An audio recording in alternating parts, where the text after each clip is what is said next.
Welcome to this explainer. Today, we're jumping right into a cinematic breakdown of an ancient text. We're looking at the Book of Ruth. Specifically, we're zooming in on a tiny 4-verse window in chapter 2. Together, we're going to uncover how this beautiful narrative reveals a masterful hidden director working quietly behind the scenes of completely ordinary life. Okay, so let's dive right in with a pretty massive question that really frames our whole analysis today. Where exactly is God when the skies aren't parting and miracles just aren't happening? When there are no burning bushes, no dramatic visions, no angelic visitations, is the director actually still at work? Let's set the stage with Act 1, the hidden director. To really answer that question, we've got to look at the stark contrast between epic biblical blockbusters and everyday drama. Think about the Book of Exodus for a second. It is the ultimate blockbuster, right? Parting the Red Sea, devastating plagues, a literal pillar of fire in the sky. It's loud, it's massive, and it's undeniable. But the Book of Ruth? Well, it feels a whole lot more like a quiet indie film. There are absolutely no special effects here. It's just returning widows, a young woman gleaning wheat to survive, and a wealthy man checking his fields. We're talking about the completely mundane reality of daily life. But our source material pulls out this absolutely brilliant insight. God is not only working in the earth-shattering parting of the Red Sea, but also in the quiet, soundless corners of the fields. The total absence of flashy miracles definitely does not mean the director has stopped working. His hand is just hidden, planting incredible foreshadowing and redemption, exactly where you'd least expect it.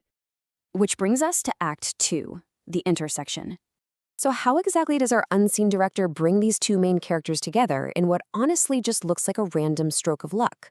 The source describes this setup beautifully as two flowers blooming on separate branches. First, you have God's hidden preparation. Boaz is already perfectly established as a wealthy redeemer. Second, you have human obedient action. Ruth simply goes out to glean wheat to survive, totally unaware of whose field she'll end up in. And finally, the destined intersection. These two completely parallel storylines suddenly cross in a really spectacular way. Because when Ruth just happens to end up in Boaz's field, the source text reminds us that we simply can't use a pale, weak word like coincidence or luck. I mean, in this grand narrative, there's no such thing. This is divine providence, perfectly orchestrated by the hidden director. Absolutely no one is left outside the plan of redemption.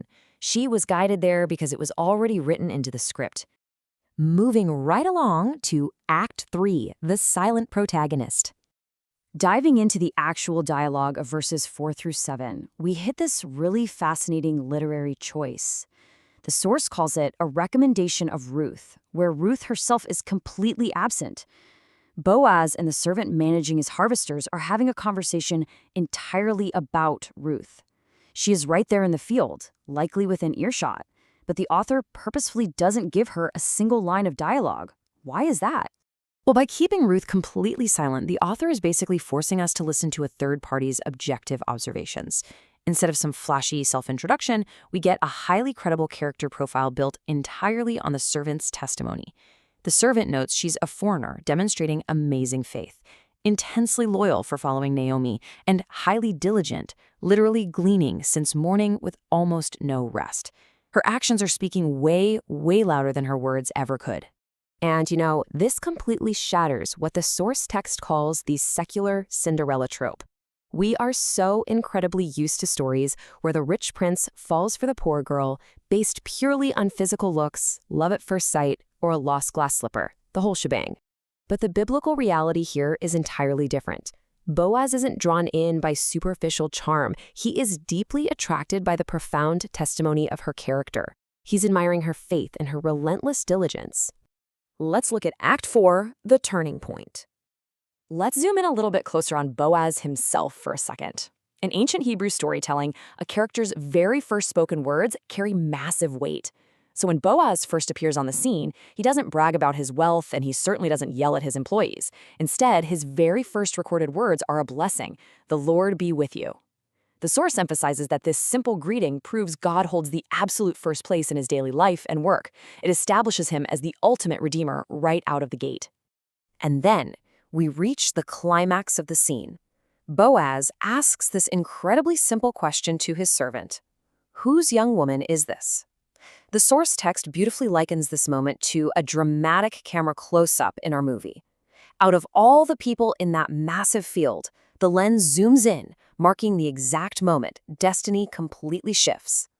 The Redeemer's gaze falls upon her. In a crowded, noisy field full of workers and other gleaners, the camera focuses entirely on Ruth. And here's the incredible irony of it all. She is completely unaware. She has no idea who Boaz is, she doesn't know she's being watched, and she certainly doesn't realize that the man who is about to change her destiny and literally the lineage of future kings has just noticed her. She's just focused on bending down to gather her next meal. Finally, Act 5, Seen by Grace. So, what's the big takeaway here? How do we take this beautifully constructed ancient cinematic masterpiece and actually apply it to our own lives today? Well, the theological takeaway is this really specific sequence of grace. Step 1, you are noticed before you speak, just like Boaz saw Ruth before she ever introduced herself. Step 2, you are understood before you ask. Her situation was fully known before she ever pleaded for help. And step 3, you are approached before you experience it. The Redeemer notices, understands, and begins moving toward you long before you even realize grace is on its way. This brings us to the reality of the hidden director in your own life right now. The source text gives us this incredibly powerful encouragement. You might feel right now that you are in a season of absolute famine, but the truth is, the harvest has actually already begun.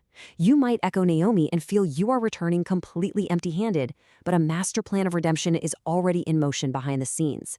And just like Ruth, you might be totally consumed with just getting by, focused on a single meal or just surviving a single day, but the hidden director is focused completely on you. So, I want to leave you with this final thought to deeply reflect on today.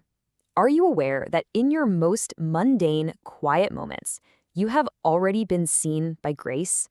Even in the middle of your quietest, most ordinary struggles, the director has already zoomed in on you. The script is written, and redemption is on its way.